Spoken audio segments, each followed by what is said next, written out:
আসসালামু আলাইকুম। আমরা জানি যে আন্তর্জাতিক ম্যাচ 3টা ফরম্যাট হয় এবং 3টা ফরম্যাটের মধ্যে মানে টাই হয়েছে এরকম ম্যাচের সংখ্যা হইলে গিয়া যে 93টা।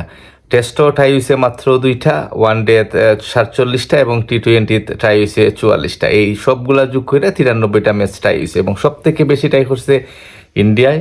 তারা টাই করছে 18টা ম্যাচ, এর মাঝে 10টা তারা ওয়ান ডে ম্যাচ টাই করছে, 7টা টি-20 এবং একটা মাত্র টেস্ট ম্যাচটা তারা টাই করছে। এবং যে টেস্ট ম্যাচটা তারা টাই করছে এটা হইল গিয়া 1986 সালে অস্ট্রেলিয়ার সাথে। দ্বিতীয় সর্বোচ্চটা ম্যাচ টাই করছে নিউজিল্যান্ডে 17টা, ওয়েস্ট ইন্ডিজে 16টা, অস্ট্রেলিয়ায় 14টা, পাকিস্তানে 13টা এবং 11টা ম্যাচ টাই করছে ইংল্যান্ডে। সাউথ আফ্রিকায় 7টা ম্যাচ টাই করছে এবং জিম্বাবুয়ে 10টা ম্যাচ টাই করছে। আর সর্বশেষ যে দুইটা দলে মানে টেস্টে পাইছে তার মধ্যে আয়ারল্যান্ডে মানে টাই করছে 5টা এবং আফগানিস্তানে টাই করছে 4টা ম্যাচ। এই সবগুলা যোগ করে 93টা ম্যাচ টাই হয়েছে আন্তর্জাতিক ক্রিকেটও এই পর্যন্ত। এবং বাংলাদেশ তার 814 নম্বর ম্যাচ হইয়া প্রথম টাইয়ের স্বাদ পাইছে এবং প্রথম টাইয়ের স্বাদ পাইলেও কিন্তু সুখকর নাই। এই স্মৃতিটা বাংলাদেশ মনে রাখতে চাইতো নাই বা মনে রাখা উচিত নাই।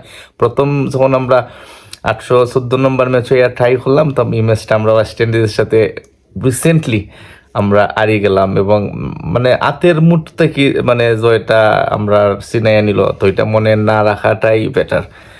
এবং আমরা টেস্টে প্রথম কিন্তু টেস্টও যে ট্রাই হয়েছিল এটা হয়েছিল 1960 সালে অস্ট্রেলিয়া এবং ওয়েস্ট ইন্ডিজের মধ্যকার ম্যাচ এবং সর্বশেষ 1986 সালে ইন্ডিয়া আর অস্ট্রেলিয়ার মধ্যকার ম্যাচ। মানে আমরা খুব কম ঠাই দেখছি, মাত্র 2টা টেস্ট ম্যাচ টাই হয়েছে। আর সব মিলাইয়া যে 93টা ম্যাচ, আমি আবারও কইলাম 47টা ওয়ান ডে, 44টা টি-20 আর মাত্র 2টা টেস্ট ম্যাচ টাই হয়েছে। এই লোকে সব মিলাইয়া 93টা ম্যাচ এই পর্যন্ত ইন্টারন্যাশনাল আমরা টাই ম্যাচ দেখছি। আর আমরা বাংলাদেশে 814 নম্বর ম্যাচ হইয়া প্রথম টাইয়ের স্বাদ পাইছি এবং প্রথম টাই ম্যাচ হইয়া আমরা সুপার ওভারে গিয়ে আমরা হারিয়ে গেছি। এটা আমরা লাগে দুঃস্বপ্নের মতো। ধন্যবাদ সবাই। আমি এই তথ্যটা আপনারা লাগে সংগ্রহ করলাম, শেয়ার করলাম। যদি ভালো লাগে লাইক সাবস্ক্রাইব করবা, খুবই খুশি হইব। আর সুযোগ থাকলে একটু কমেন্ট করে জানাই দিবা। আল্লাহ হাফিজ।